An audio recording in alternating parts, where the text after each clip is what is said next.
The Premier League moves into week 5 of match days, and there are some tasty fixtures coming up with Arsenal taking on Manchester City. With the table now starting to shape up, how is your team looking? Welcome to my predictions for week 5 on the Footy Network.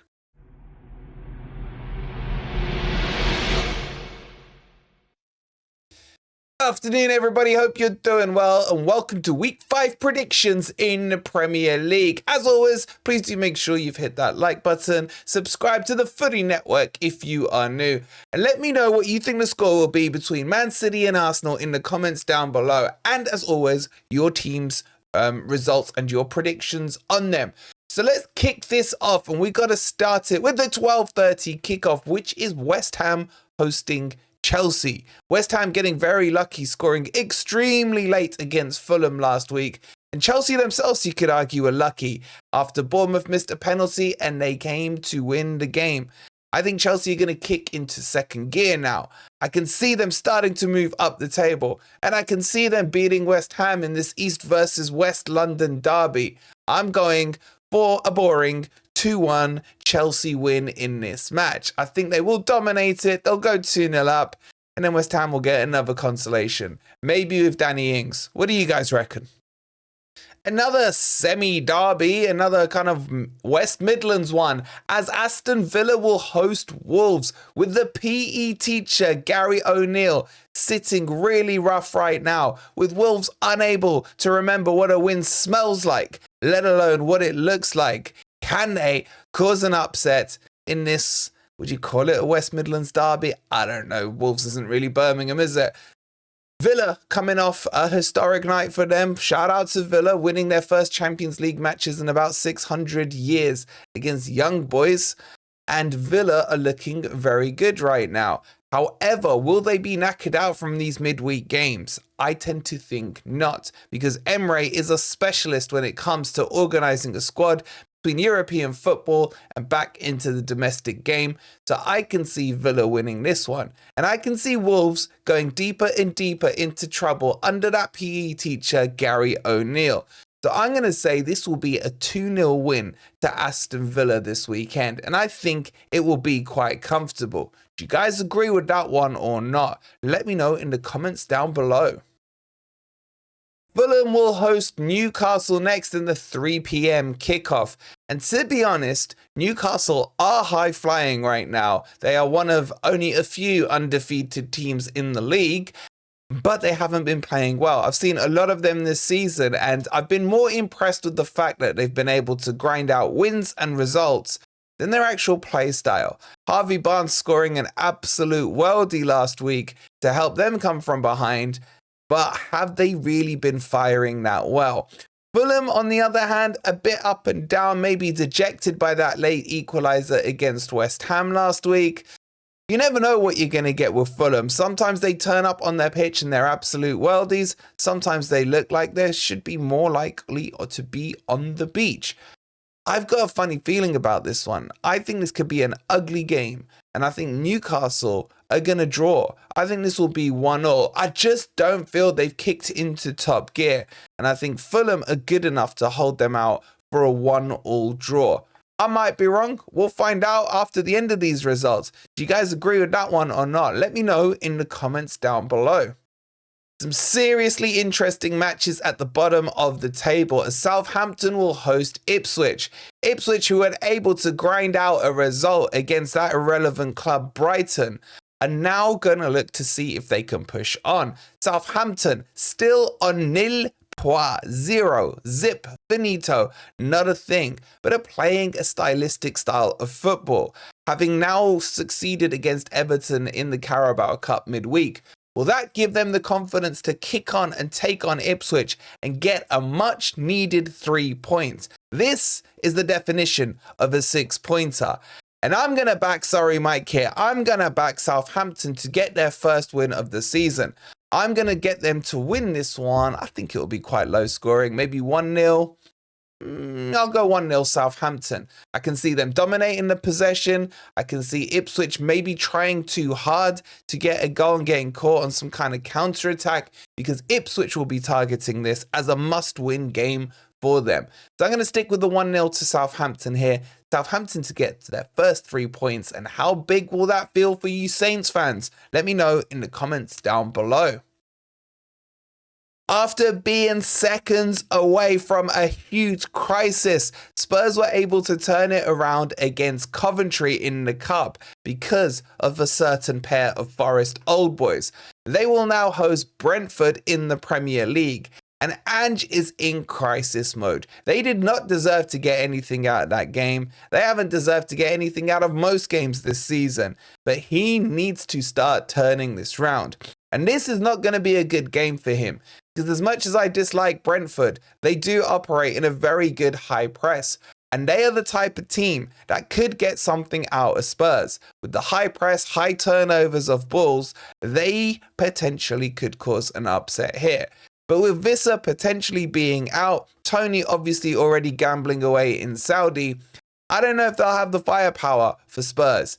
And I think Spurs will win this one and win it ugly. I'm going to go for a 2-0 Spurs win to pave over the cracks right now about what's going on in North London. And I think they'll just about hold on. And I wouldn't be surprised if Brennan Johnson scores another goal. One of our own. What do you guys think? Another huge battle at the bottom of the league as Leicester will host Everton. Both these teams are winless this season outside of the cup matches, of course. And this is a massive 6-pointer. Sean Dyche, how he is still Everton manager is probably beyond the belief of half the Evertonians, if not more. And Steve Cooper hasn't really won the hearts over of the Leicester fans just quite yet. This is the battle of the low blockers, the defensive style managers, and who will come out on top. Well, Dyche has been in this position plenty of times and has come up against Cooper a couple of times before in his time at Nottingham Forest and has always beaten him. And there's been a few times in those games where Dyche has had his back to the wall and Forest, or should I say Steve Cooper at that time, has sorted him out. So I see something similar happening. I'd be very surprised if Leicester won this. And if they do, Everton are in complete crisis. And I don't expect Dyche to survive past this weekend. But who's going to sack him? Because no one knows who's in charge right now at Everton. I got a funny feeling about this one. I think Everton are going to win this.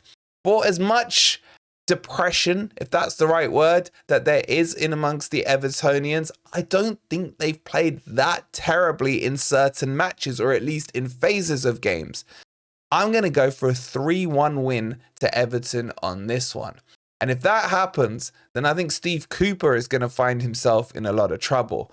One thing's for sure, either way, as long as there's a result one way or another, one of these managers is going to have a few certain guns pointing straight at them, and they are going to be in the firing line.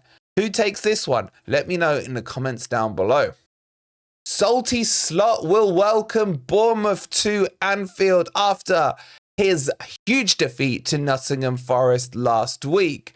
And Liverpool have turned around a deficit, which they were unable to do against Forest midweek against AC Milan.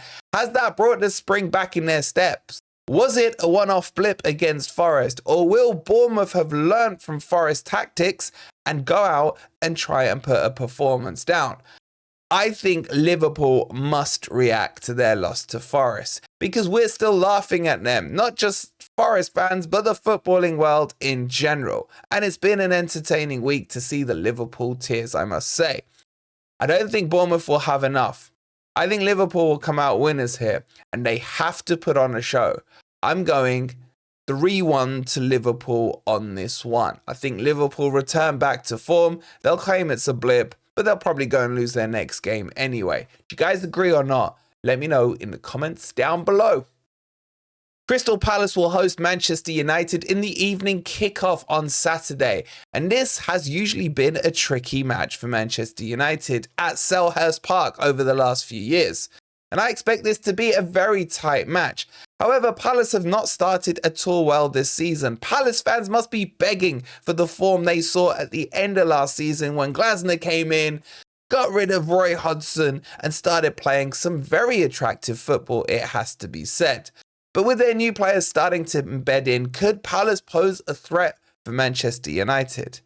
And I feel that could be the case. But I see this one being a draw. I'm going 1-1 on this one. And I actually expect Palace to take the lead and get very unlucky with Manchester United equalising. But we will see how this one goes. My gut feeling says a 1-1 draw.